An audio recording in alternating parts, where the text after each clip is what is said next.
간밤에 평안히 잘 쉬셨는지요? 주일 예배 또 월요일 새로운 한 주간 일상, 특별히 일터에 출근하시는 분들 하루 피곤하실 수 있는데 이 아침에 여러분들의 그 피곤함을 무릅쓴 이 기도의 자리 지켜내심이 한날을 잘 살아갈 힘과 의무를 더해 주실 수 있도록 오늘 제가 축복하고요, 한날 기도하도록 하겠습니다.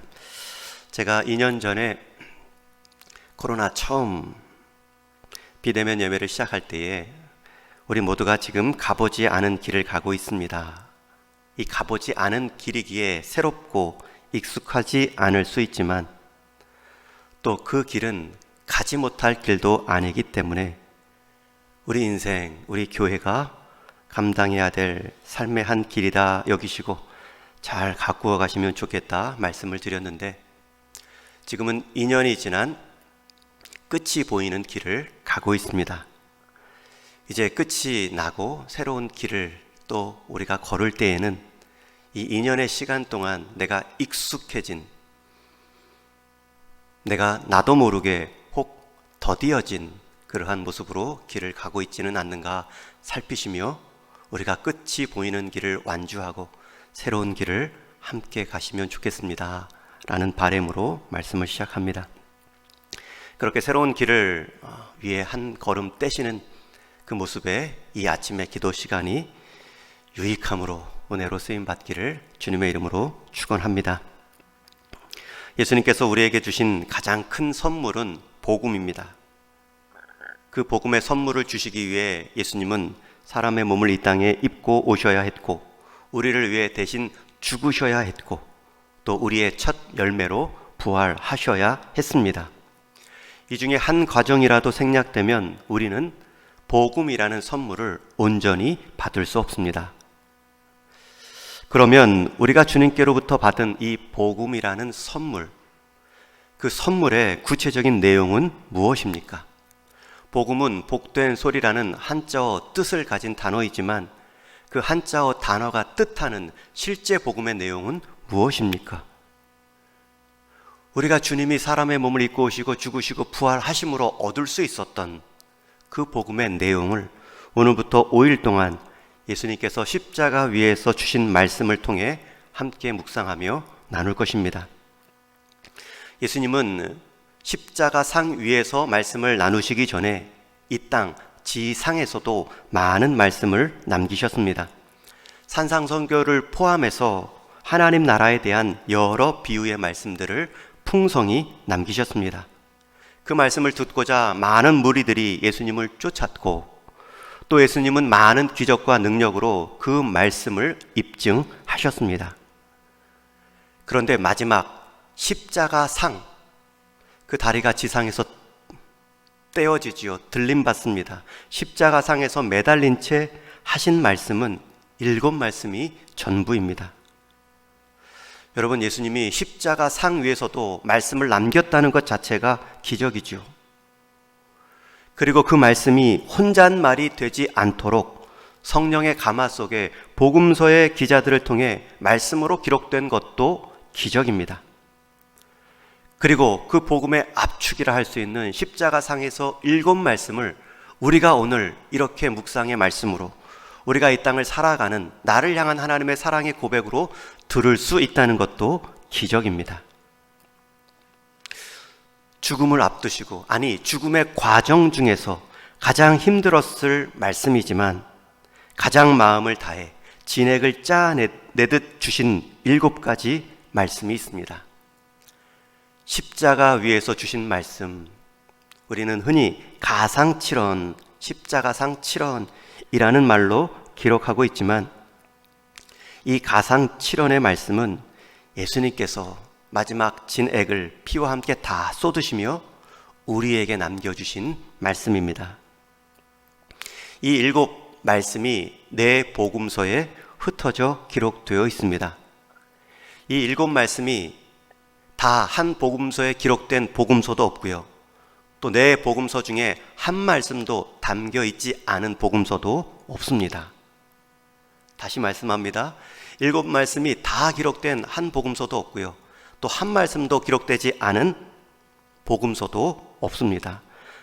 다 하나님 예수님께서 남기신 십자가상에서의 7말씀을 기록하고 있는데 흩어져 있습니다. 어떤 말씀은 한 복음서에만 기록되어 있고 어떤 말씀은 2, 3 복음서에 기록되어 있습니다. 그래서 이 7말씀 중에 순서가 불분명합니다. 어떤 말씀을 먼저 하셨고 어떤 말씀을 마지막에 하셨는가 정확히 파악할 수는 없지만 성경학자들과 교회 전통에 따라 내려온 순서가 있습니다. 그 순서에 의하면 오늘 본문에 2 말씀이 나옵니다. 저들을 사하여 주옵소서. 자기들이 하는 일을 알지 못함이니이다. 가상 7원의 첫 번째 말씀이고요. 두 번째 말씀은 오늘 내가 나와 함께 낙원에 있으리라. 이 2 말씀을 간단히 요약하면 오늘의 말씀의 제목인 사함과 임함입니다. 사죄함과 임재함. 외우기 쉽게 사함과 임함. 여러분, 복음의 첫 번째 모습도 사함과 임함입니다. 특별히 이 예수님이 주신 2 말씀의 대상들이 다릅니다. 첫 번째 말씀의 대상은 저들입니다. 두 번째 말씀의 대상은 너입니다. 내가 나와 함께 낙원에 있으리라. 여러분, 이 2 대상이 다른 것이 얼마나 은혜로운지요. 먼저 저들의 죄를 사하여 주옵소서라고 말씀하실 때에 저들은 성경학자들이 잘 지적한 것처럼 누구인지 알 수 없는 구체성이 결여된 표현을 일부러 하심으로 자신을 죽음까지 몰고 간 사람들마저 포함하는 저들로 말씀하신 것이다 해석하고 있습니다. 여러분, 여기서 말하는 저들은 그 대상이 구체적이지 않습니다. 구체적이지 않다는 것은 누구도 해당할 수 있다는 것입니다. 가장 먼저는 가깝게 예수님을 직접 십자가에 못 박은 로마 병사들을 의미했겠죠. 실제로 로마 병사들은 지금 자기들이 하는 일을 모르고 있습니다. 그저 받은 명령대로 행할 뿐입니다. 자신들이 못 박고 있는 이분이 누구이신지도 모릅니다. 기껏 아는 것은 마땅히 죽어야 할 정치범들 중에 하나였을 것이다. 그게 전부입니다. 모르고 한 일이라고 그 죄가 면제받는 것은 아닙니다. 모르고 지은 죄라고 사면될 수 없습니다. 다만 사면될 수 있다면 바로 이 주님의 기도 때문입니다. 저들의 죄를 사하여 주옵소서. 자기들이 하는 것을 알지 못함이니이다. 본인이 행하는 죄도 모르고 행하는 그 어리석음을 다 아시고 다 품으시고 기도해 주신 이 주님의 기도 때문에 저들의 죄는 탕감받을 수 있는 것입니다. 실제로 주님은 그들을 위해 이렇게 기도하셨을 뿐만 아니라 그들의 죄를 위해 직접 대신 죽으셨습니다. 또 저들에 해당하는 범위를 조금 더 넓혀보면 병사들보다 더 큰 범죄를 행한 자신들의 정치적 이익을 위해 무죄한 예수님을 십자가 처형에 넘겨주고 실행한 유대 권력자들과 로마 권력자들을 포함하겠죠. 복음서에 보면 빌라도가 마치 예수님의 무죄를 알고도 생명을 위해 애쓸 만큼 애쓴 것처럼 보이지만 그것은 오해입니다. 빌라도가 애쓴 것은 예수님을 보호하기 위해 애쓴 것이 아니라 자신의 정치적 입지를 잃지 않기 위해 애썼을 뿐입니다. 역사학자 요세푸스의 기록에도 확인할 수 있는 것은 빌라도 총독은 정의나 진실에는 아무 관심이 없습니다. 그의 관심은 권력과 자기 자리뿐임을 알 수 있습니다. 그래서 우리가 매주 신앙 고백에서도 빠지지 않는 것처럼 본디오 빌라도에게 고난을 받으사, 그는 예수님 십자가 처형의 최종적 허락자로 기록되고 있습니다. 무죄한 자의 무죄를 선택한 것이 아니라 무죄한 자를 유죄라 인정하는 유죄를 선택했을 뿐입니다. 빌라도뿐만 아니라 헤롯도, 대제사장 가야바도 예수님을 직접 십자가에 못 박도록, 그러함으로 자신의 정치적 입지를 강화하는데 그 일을 사용했습니다. 그러나 이 권력 지도자들도 자신들이 행하는 일들을 모르고 있습니다.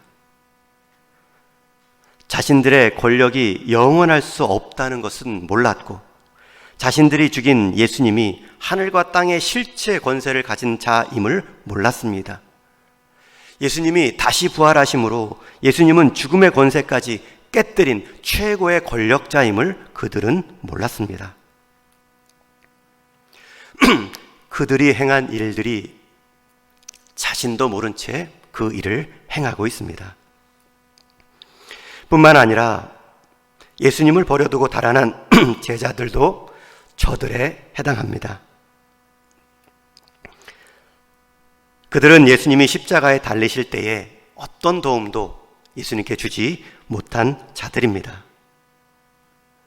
이 제자들은 몰랐겠지요. 후에 예수님의 죽음을 증거할 자들, 예수님의 죽음 따라 순교할 자들, 그러한 소망을 모르고 다 흩어졌겠죠. 주님의 약속의 말씀이 실제로 내 인생 가운데 이루어질 줄을 몰랐겠죠. 그리고 주님이 용서를 구한 저들 안에는 마지막 한쪽 십자가에 달린 강도도 포함되어 있습니다. 그러기에 주님은 이어서 두 번째 말씀을 이렇게 하실 수 있었지요. 오늘 내가 나와 함께 낙원에 있으리라. 여러분, 이제는 주님이 말씀하신 저들이 한 사람에게 구체화되고 있습니다.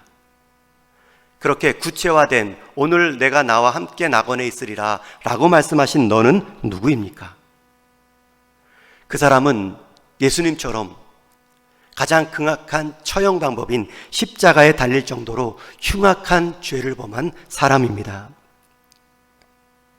그러나 그 사람은 마지막 순간에 자신의 죄를 인정하고 그 죄를 해결할 수 있는 능력이 나에게 없음을 보았으며 마지막 자신을 향해 그 죄를 해결할 수 있는 주님께 손을 내민 너입니다.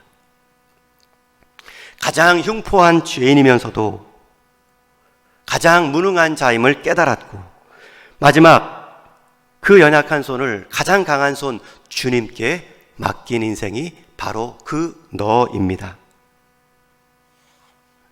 그렇게 자신의 흉포함과 연약함을 인정하고 주님께 맡긴 그 손을 향해 주님은 두 번째 말씀을 주십니다. 오늘 내가 나와 함께 낙원에 있으리라. 여러분, 첫 번째 말씀의 저들은 구원의 용서의 범위를 보여줍니다.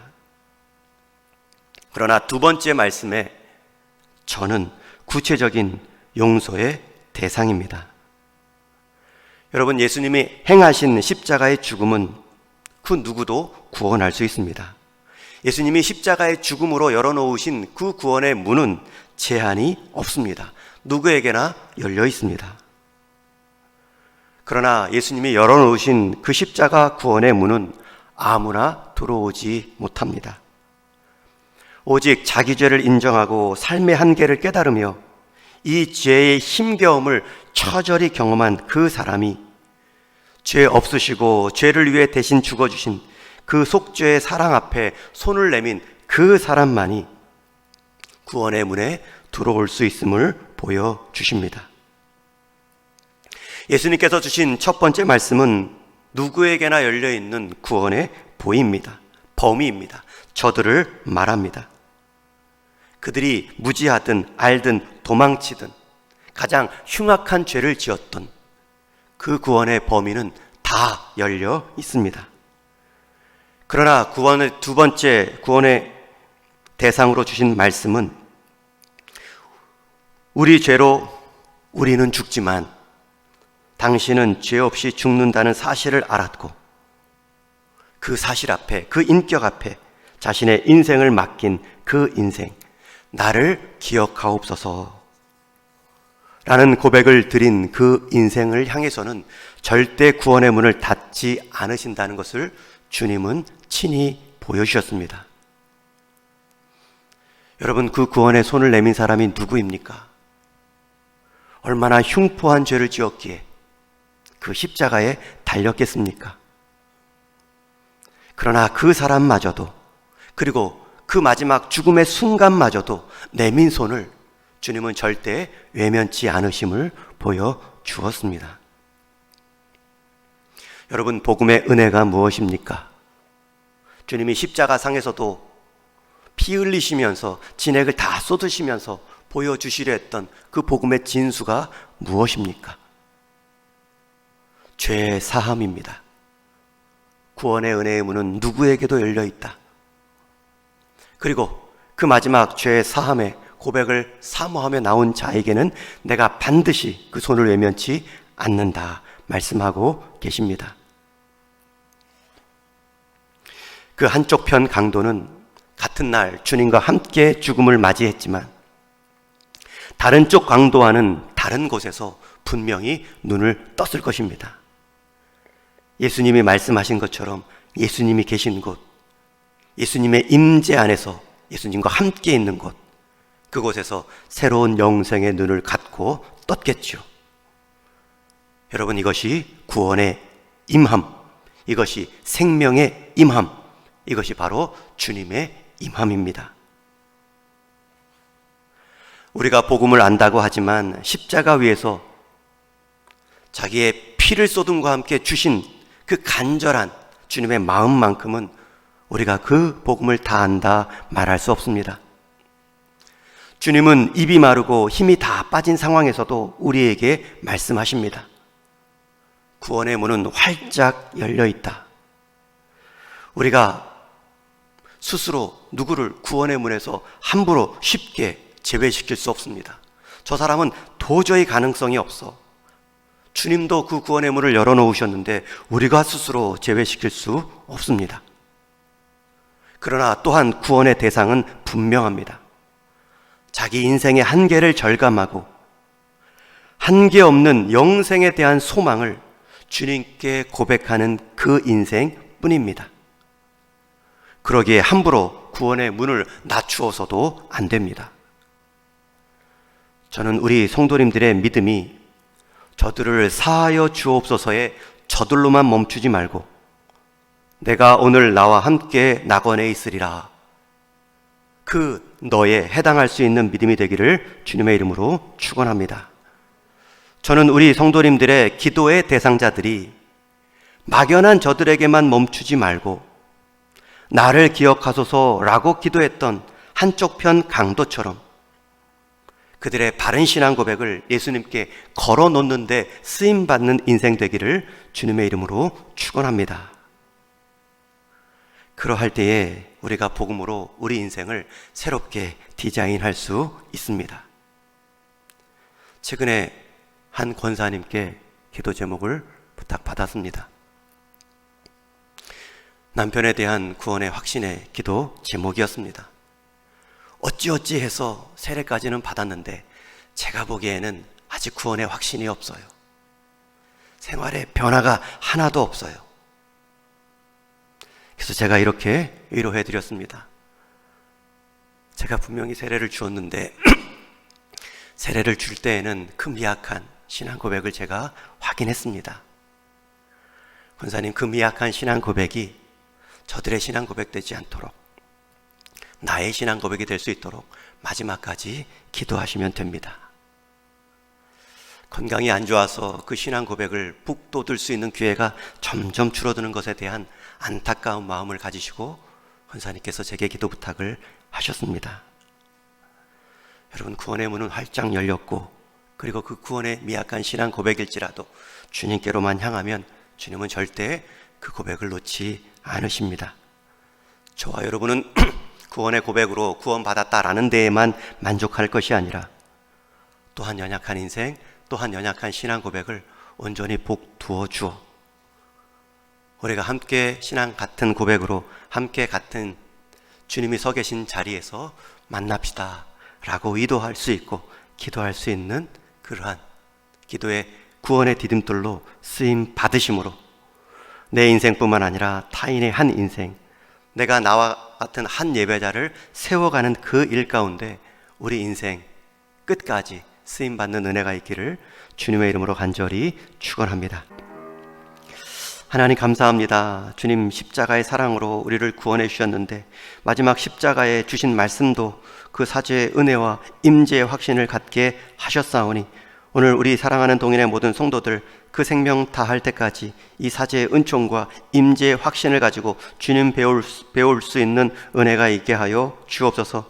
우리만 살아갈 것이 아니라 우리만 구원받을 것이 아니라 복음으로 우리에게 맡겨진 한 일꾼, 한 성도, 한 교회를 세워갈 수 있는 우리 동인의 모든 성도 다 되게 하여 주옵소서. 오늘 내가 나와 함께 낙원에 있으리라.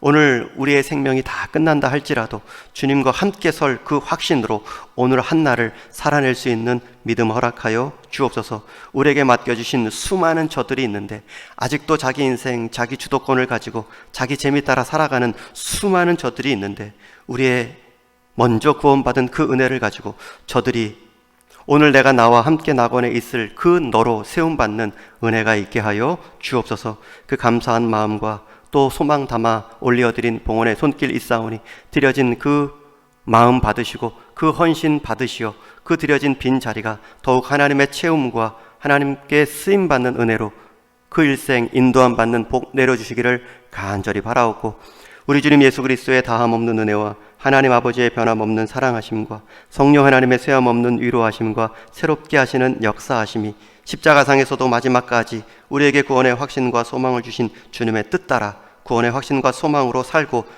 또 증거하며 살겠다 다짐하는 사랑하는 동인의 모든 성도들 속한 가정 위에 이제로부터 영원토록 함께 있을지어다. 아멘.